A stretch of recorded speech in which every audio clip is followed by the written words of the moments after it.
Seja bem-vindo, amigo do Projeto Praia Vermelha. Nós vamos ver hoje o sistema educacional brasileiro. Eu coloquei esse título é sugestivo. Será que o nosso sistema ele faz parte de resolver os problemas nacionais ou ele, na verdade, ele é mais um problema nacional? Tá? A nossa apostila da ESEMI, ela aborda de uma maneira bastante superficial, né, a temática. Nós vamos tentar aprofundar um pouquinho mais em razão de algumas observações pessoais. Eu não sou especialista, mas tenho título de mestre, trabalhei como professor durante alguns anos e acho que posso opinar sobre o assunto, embora, evidentemente, seja questionável as minhas observações. Nós veremos aqui a estrutura e funcionamento do nosso sistema, veremos os níveis e modalidades que fazem parte do projeto, a educação e o desenvolvimento nacional, depois veremos a história da educação no Brasil. Eu sei que eu estou misturando história com geografia, mas não vejo problema nisso. Tá? As duas coisas são absolutamente pertinentes aos nossos projetos. E depois veremos algumas observações pertinentes ao nosso sistema educacional. Começando pela estrutura e funcionamento do sistema brasileiro, ele obedece à base do nosso sistema, é a Lei de Diretrizes e Bases da Educação de 1996. Portanto, há mais de 20 anos nós seguimos o mesmo projeto educacional, mais de 25 anos, né? Então, nós temos aí um Plano Nacional de Educação, que é decenal, né? Então, o último foi estabelecido em 2014, vai até 2024. Muito provavelmente, neste governo ainda, nós teremos um novo plano nacional. E temos programas e ações governamentais que regulam a execução dos projetos estabelecidos nesse plano. Então, essas ações elas podem ser tanto no nível federal, como no nível estadual, como no nível municipal. O fato é que elas realmente elas participam da execução dos projetos do Plano Nacional de Educação. Os níveis e modalidades de ensino, nós temos primeiro nível de ensino seria a educação básica. Né? A educação básica se divide em educação infantil, educação fundamental e ensino médio. A educação infantil, parece óbvio, oferecida em creches e pré-escola, né? Visa o desenvolvimento integral da criança até 6 anos de idade. E ela complementa a ação da família e da comunidade. Cabe um parêntese aqui, evidentemente, nas últimas décadas, com a inserção total das mulheres no mercado de trabalho, essa educação infantil ela cresceu muito de importância. Muito. Até 3, 4 décadas atrás, era um assunto secundário, era um assunto pouco tratado nos fóruns sobre educação. O ensino público oferecia basicamente só a partir do ensino fundamental, e isso cresceu muito de importância e hoje é um grande braço do sistema educacional brasileiro. O ensino fundamental, ele se divide em 9 anos, a nossa apostila fala em 8, mas isso já é 9 anos há bastante tempo. Né? Ele visa a formação básica do cidadão. Então, ele é obrigatório, é gratuito, isso é constitucional, né? E é a partir dos 7 anos de idade. Então, é crime um pai ou uma mãe, uma família, não colocar seu filho na escola. Ele é obrigatório. Né? E ele desenvolve uma formação indispensável para se fornecer meios para progredir na vida, né? No trabalho, nos estudos posteriores. É uma educação básica, fundamental, como o próprio nome já diz. Tá? O ensino médio, então, ele consolida e aprofunda os objetivos do ensino fundamental. O ensino médio tem uma duração de 3 anos, tá? Ele não é ainda obrigatório, tá? Mas a Constituição determina que a sua obrigatoriedade e a sua gratuidade sejam ampliadas de acordo com as possibilidades governamentais. Isso efetivamente está sendo feito. Hoje já existe uma parcela bastante significativa da população brasileira que tem esse ensino médio e que concretiza o ensino médio. O outro nível de ensino seria a educação superior. Né? É um estímulo à criação cultural, o espírito científico, pensamento reflexivo, né? Um incentivo ao trabalho de pesquisa, investigação científica, embora isso no Brasil seja bastante, vamos dizer, pouco produtivo, né? Comparado com as outras gestões de outros países. Abrange cursos sequenciais e diversos campos do saber. Tá? Então, curso de graduação, curso de pós-graduação, curso de extensão, todos esses cursos são considerados como educação superior. Tá? A partir de 18 anos, o número de alunos, o número de anos varia de acordo com os cursos. Então, existe curso de 4, até de 3, até de 6 anos. E no caso de mestrado e doutorado e especializações, a duração dos cursos varia bastante. Tá? E aí nós temos as outras modalidades de ensino: educação de jovem e adulto, educação especial, ensino profissional, a educação especial voltada para portadores de necessidades especiais. Tá? Existem grandes projetos nesse sentido, tentar inserir o indivíduo com necessidades especiais no ensino normal, junto com as crianças que não possuem essas necessidades. É um projeto que está sendo implementado já há alguns anos, eu diria com alguma boa dose de sucesso. Né? Existe também a educação de jovens e adultos, aqueles que não tiveram acesso ao ensino fundamental na sua idade adequada, são milhões de brasileiros, e tem beneficiado muitos brasileiros a educação de jovens e adultos. As pessoas conseguem realizar seu ensino fundamental, seu ensino médio, terminar seus estudos depois de adulto. Não é uma coisa nova, já vinha desde mais de 50 anos que existem projetos similares a esse, educação de jovens e adultos. Uma educação profissional pode estar referente ao ensino fundamental, ao médio ou ao superior. Existem escolas que preparam para o campo profissional, escolas técnicas, boa parte do sistema AES, Senai, Senac, fazem parte, direta ou indiretamente, do sistema de ensino. Ele procura já focar o mercado de trabalho para aquele indivíduo. Tá? E também existe uma educação de oferta de uma educação bilíngue e intercultural aos povos indígenas, onde se procura preservar a identidade cultural das diversas tribos brasileiras. Né? Então, a educação e o desenvolvimento nacional. Ainda isso é conteúdo da nossa apostila. A apostila coloca o seguinte com propriedade, mas superficialidade.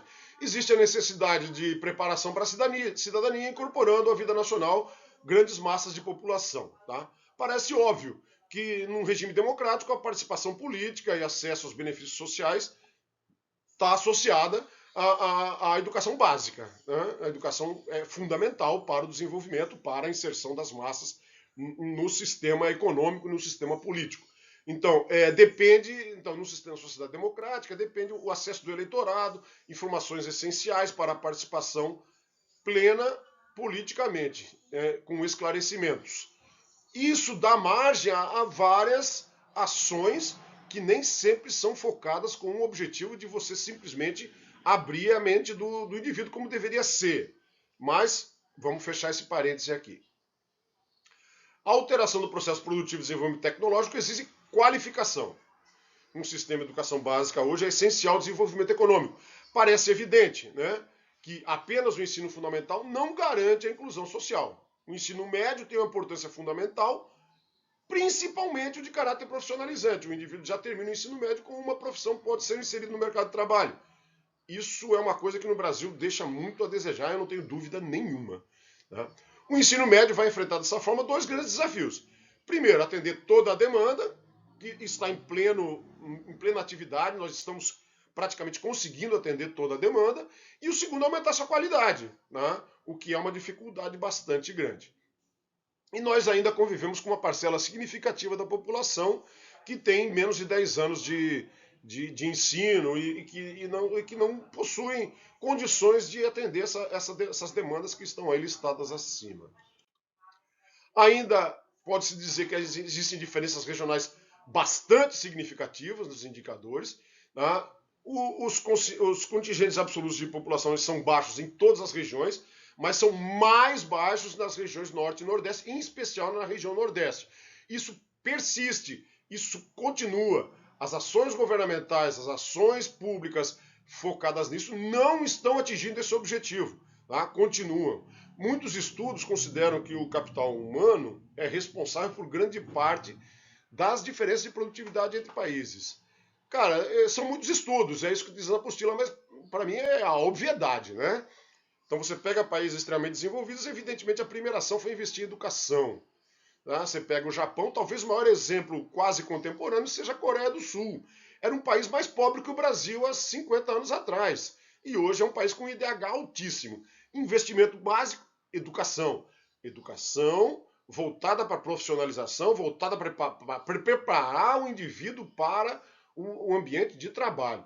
Os Estados Unidos também começou assim. Tá? Os primeiros grandes investimentos norte-americanos foram em universidades. Universidades que efetivamente faziam pesquisas científicas e investiam na qualificação dos seus indivíduos. E o crescimento está aí, e hoje nós estamos aí com o primeiro mundo mandando no mundo inteiro, né? Então, a apostila coloca isso aqui agora. O caráter claramente utópico de muitas de nossas políticas educacionais é responsável pelo seu fracasso. Várias políticas sociais de longo alcance não estão alicerçadas na clara consciência dos obstáculos econômicos, políticos e culturais que precisam ser enfrentados. Eu quis colocar essa frase inteira para a gente colocar, porque a apostila coloca genericamente um caráter utópico das nossas políticas educacionais para resolver os problemas nacionais, e eu concordo absolutamente com a apostila. Ela não entra em questões mais polêmicas, evidentemente que nós podíamos nos incomodar com isso, mas a educação nossa, ela não prepara o indivíduo para o mercado de trabalho. Tá? Essa é uma questão central e a gente tem que conviver com essa realidade. Tá? Então não é possível, hoje em dia, não se tem aumentado a renda média dos adultos sem instrução. Tá? Não se consegue criar adequadamente as crianças que estão à beira da miséria. As preocupações aparentemente focadas nas crianças mais necessitadas, elas não são atendidas. Tá? As diferenças regionais continuam, tá? Essas crianças elas têm um nível de educação bastante baixo, e nós vamos ver isso traduzido por números aqui embaixo. Tá? Então, o que acontece é que, para as empresas, você criar uma empresa, você precisa de mão de obra qualificada e, de preferência, disputa pela vaga com pessoas qualificadas para você selecionar o melhor indivíduo. Para você crescer economicamente, você precisa ter pessoas qualificadas, aptas a inserir no mercado. E a nossa educação, ela tem umas preocupações que são, às vezes, não exatamente, isso evidentemente é questionável, é uma opinião minha, mas não são exatamente o cerne do problema nacional. Então, ainda sobre o desenvolvimento nacional, ao se traçar uma política educacional, deve-se evitar uma posição simplista, que se pode resolver da pobreza abrindo escolas. Não, não é só isso. É isso também? Claro que é, mas não é só isso. Tá? Há necessidade de ações integradas, diferentes esferas, poder político, ampla articulação, planejamento, planos estaduais, municipais, participação de toda a sociedade, em particular das famílias, né? Mas isso tudo é muito genérico. A gente sabe que quando chega na hora de fazer é bastante complicado, né? As famílias precisam trabalhar e elas acabam deixando seus filhos exatamente lá na creche e depois lá no ensino e vão buscar. Não é culpa delas, é a necessidade mesmo.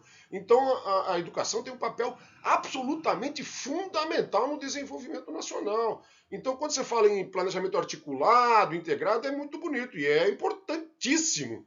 Mas na prática não nos parece que isso tem funcionado a contento. Ainda sobre o mesmo assunto, desenvolvimento nacional, as diretrizes para o planejamento e para as políticas do Brasil enfocam 10 eixos principais: erradicação do analfabetismo, universalização do atendimento escolar, superação das desigualdades educacionais, com ênfase na igualdade racial, regional, gênero e orientação sexual, tá? Melhoria na qualidade da educação, formação para o trabalho e a cidadania, promoção do princípio de gestão democrática da educação, promoção humanística, científica, cultural e tecnológica, estabelecimento de metas de recursos públicos na educação, tá? Valorização dos profissionais e promoção ao respeito de direitos humanos, diversidade e sustentabilidade socioambiental. Eu queria destacar dessas 10 questões que só existe uma ali que aborda formação para o trabalho, meia, na verdade, porque é formação para o trabalho e para a cidadania. Eu não quero ir contra a sistemática toda, decididamente não é isso. Tá? Mas isso já foi diferente. Já foi diferente, e nós vamos ver isso agora na história da educação, e os resultados também eram diferentes.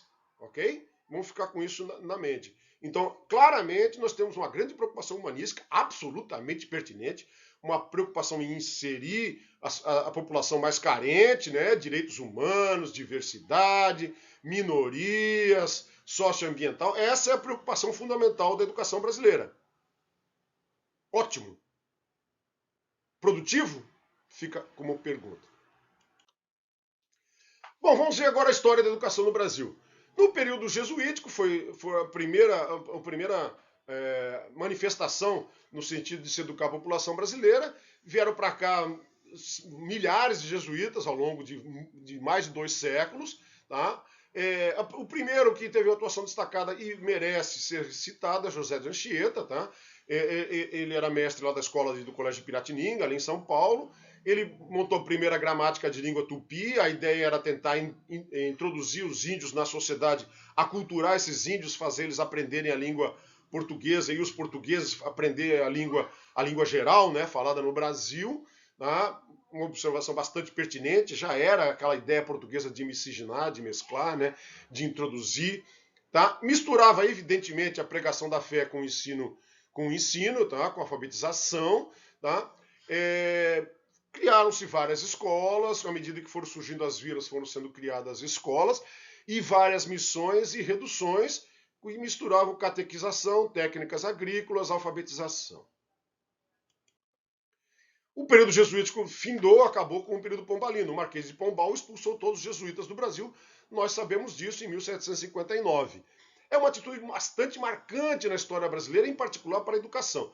O sistema jesuíta, você pode ser questionável, mas ele já estava consolidado. Tínhamos 17 colégios, tínhamos 36 missões, seminários, escolas elementares disseminadas pelo Brasil. E isso simplesmente teve uma ruptura total, acabou. Tá? Então, o sistema, a ideia era essa, deixar de possuir preceitos religiosos. Surgiu a filosofia iluminista, né, e uma valorização do humanismo em detrimento das questões teocráticas. Né? Então, nós tivemos menos teologia, menos filosofia e mais assuntos focados na parte científica, na parte iluminista, na parte do ser humano. Se ensinava latim, grego, né? Foi criado aí, só que é o seguinte, os custos também ficaram com o Estado. O Estado passou a abraçar a educação e os custos ficaram com a educação. E Portugal tinha dinheiro para investir em educação, com tantos outros interesses econômicos ao redor. Evidentemente, a preocupação portuguesa com a educação do brasileiro era mínima, principalmente com a educação de indígenas e de negros, que era a maioria da população. Então, basicamente, ruiu um sistema e não foi implementado um outro sistema. Tá? Mas o aspecto mais importante disso é que a educação deixou de ter os preceitos religiosos, que foram substituídos por outros preceitos, que são os preceitos do Estado. E isso é que é perigoso, porque os preceitos do Estado estão vinculados aos preceitos do governo, quando realmente os interesses reais do Estado estão sendo atingidos, ou quando eles, na verdade, a educação é usada para atender os interesses do governante de plantão. Isso é bastante complicado. O fato é que a educação religiosa acabou, talvez seja isso até bastante interessante, positivo, mas durante o período do Brasil colônia, no final do período pombalino, nada veio ao redor.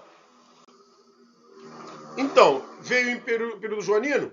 Tá, um grande impulso, mas um grande aumento também das desigualdades. Dom João veio para o Brasil e melhorou muito a região sudeste, em particular o Rio de Janeiro, grande destaque. Mas as outras regiões ficaram abandonadas também na área de educação, tá? Pouquíssimas ações voltadas para as regiões, aumentou já.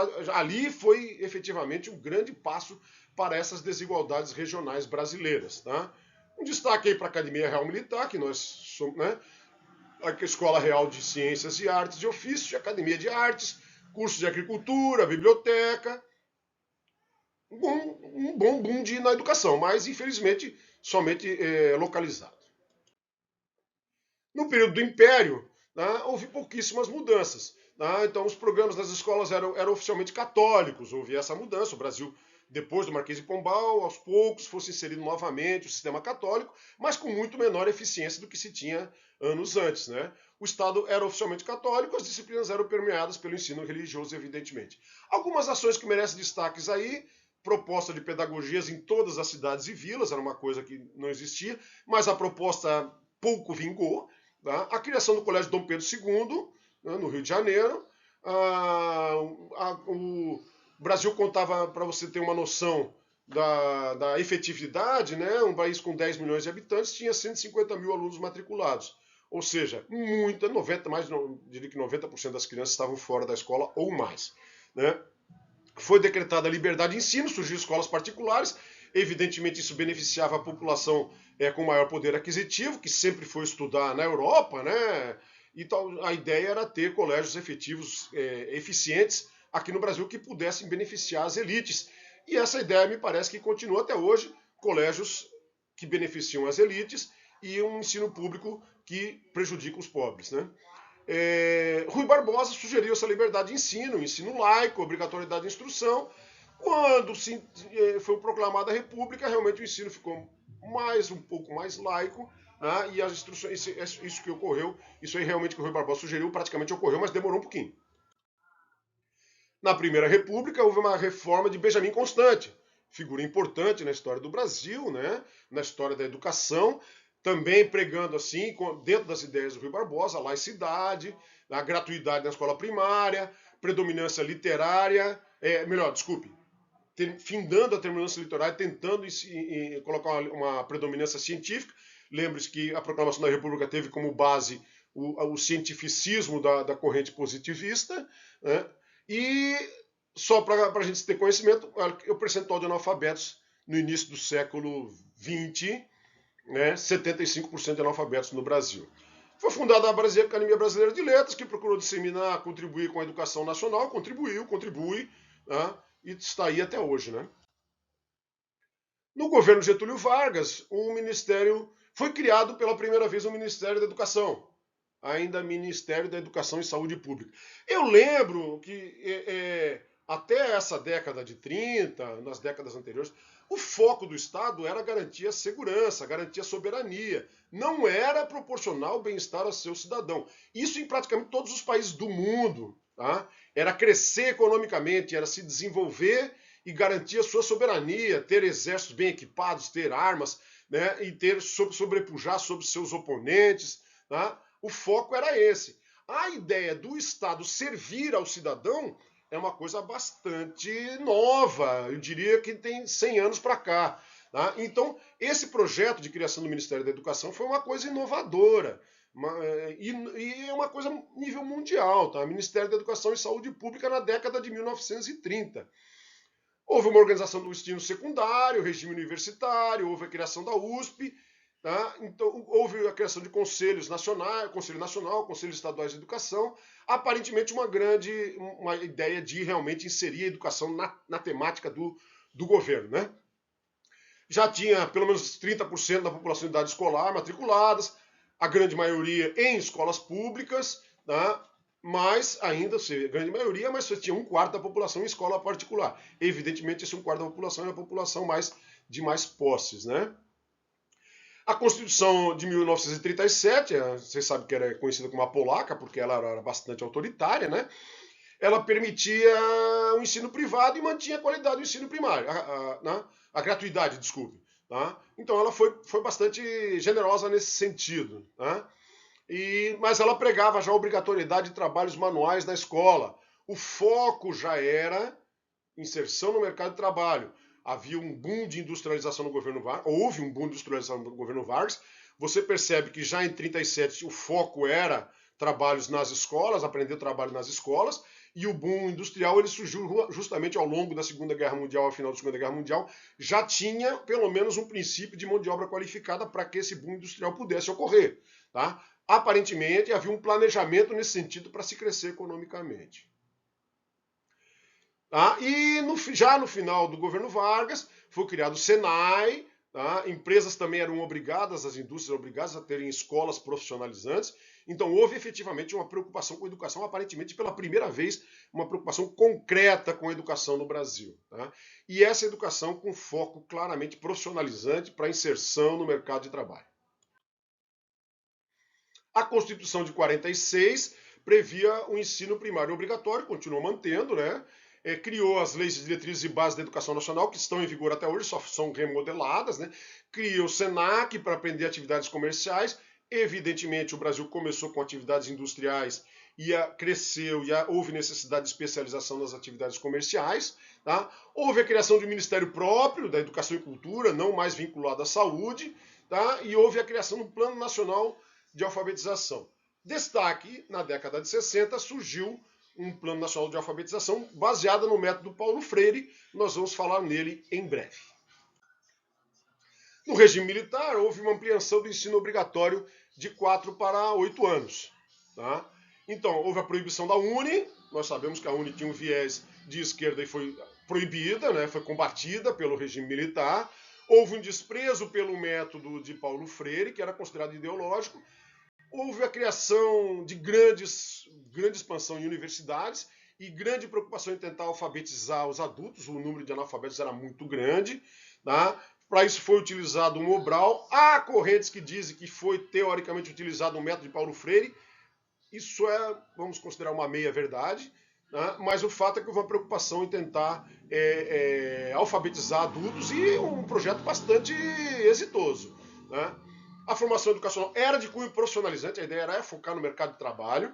Tá? Graças a isso, eu não tenho nenhuma dúvida que pôde ocorrer um milagre econômico, pôde ocorrer um desenvolvimento econômico, havia mão de obra, tá? E principalmente na região de ABC Paulista, aqueles operários eles eram inseridos no mercado de trabalho, eram pessoas que vinham lá do Nordeste, lembra, ligando as migrações nacionais, muita gente vinha, fazia seu curso no Senai, o curso no Senac, o curso nas empresas e conseguia o seu emprego. Tá?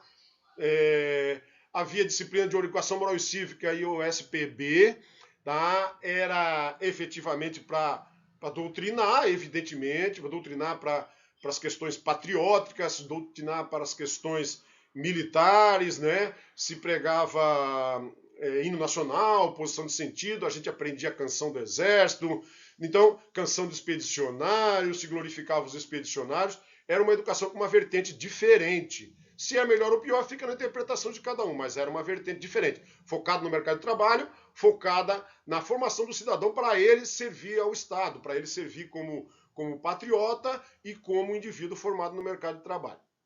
Alguns números são incontestáveis, o principal deles foi a taxa de analfabetismo, que caiu de quase 40% para 20% pela metade. E a taxa de escolarização também subiu, de 2/3 para praticamente 90% da população sendo escolarizada. São números bastante expressivos para um período que não foi lá tão longo assim. Nas últimas décadas, após o regime militar, a primeira vez apareceu uma experiência com centro integrado de apoio, com educação integral o dia inteiro, tá? CIEP do Brizola e depois CIACs do Collor. Tá? São projetos de onde as crianças chegam na escola de manhã e só saem no final do dia. Tá? Foi criado o Fundo de Desenvolvimento do Ensino Fundamental e do Ensino Básico, tá? Onde, o que é isso? São fundos, o governo federal centraliza os recursos e distribui para os estados e para os municípios em razão das suas necessidades e das suas conquistas. Tá? Então esse fundo é um fundo muito amplo, muito grande, é muito dinheiro até hoje, tá? E ele vem sendo empregado dessa forma, distribuindo-se porque o ensino fundamental, basicamente até do 1º ao 5º ano, a responsabilidade das prefeituras municipais e já no ensino daí para diante é das estaduais e as universidades, de uma maneira geral, são federais. De uma maneira geral isso, tá? Existem outras exceções aí. Mas então o dinheiro é distribuído pelo governo federal. Tá? O que tem acontecido, foi criados parâmetros curriculares nacionais, padronizando os ensinos em todas as regiões, né? O Enem, todos nós conhecemos, tá aí, vingou e a princípio não tem nenhuma proposta de sair. A Lei de Diretrizes e Bases, que está em vigor até hoje. Houve um grande crescimento na escolaridade média, sem dúvida. Aqueles 90% que foi atingido ao final do regime militar, ele foi crescendo. Hoje nós temos praticamente 100% de crianças sendo alfabetizadas. Tá? E o adolescente também tem uma escolaridade média bem maior, mas com baixos indicadores de qualidade e de equidade. Ainda se continua, as diferenças básicas, principalmente regionais e sociais, são muito intensas e muito devastadoras. Né? Elevadas taxas de abandono, por necessidade mesmo, né? Desigualdades regionais continuam preservadas, há um déficit da qualidade de ensino público e privado, o que para a nossa sociedade eu diria que é um câncer, tá? As pessoas que têm mais dinheiro colocam seus filhos no ensino privado, eles saem dali mais qualificados, mais preparados e existe uma preservação das desigualdades e isso é um problema muito sério, tá? Já que o ensino público não consegue acompanhar a qualidade do ensino privado. A ampliação da educação infantil da pré-escolas e creches, como a gente já comentou antigamente, é uma necessidade em função de todos os membros da família estarem no mercado de trabalho. O Programa Nacional do Livro Didático, essas são algumas observações agora que eu colocaria aqui. Eu vou tentar ser breve porque o vídeo está ficando bem longo, né? Programa Nacional do Livro Didático, grande abrangência, distribuição do livro didático, focando, livro didático, ele é preconizado pelo Ministério da Educação. A escola só pode adotar o livro que é autorizado pelo Ministério da Educação, portanto, o seu conteúdo está dirigido pelo Ministério da Educação. O Ministério da Educação é governo. Então, o governo de plantão coloca aquilo que ele quer nos livros didáticos. Eu, particularmente, fui professor de Sociologia durante 5 anos e lhes digo, no ensino médio, todos os livros didáticos, ligo com certeza absoluta, todos os livros didáticos de Sociologia, você passa 3 anos e você termina o curso achando que o socialismo é maravilhoso e o capitalismo é ruim. Se isso você considera isso bom, ok, mas é isso que acontece. Eu, particularmente, não gosto. Você pode gostar, é democracia. Tá? Mas é induzido, tá? É induzido, muito claramente induzido. Criação de várias universidades federais, tá?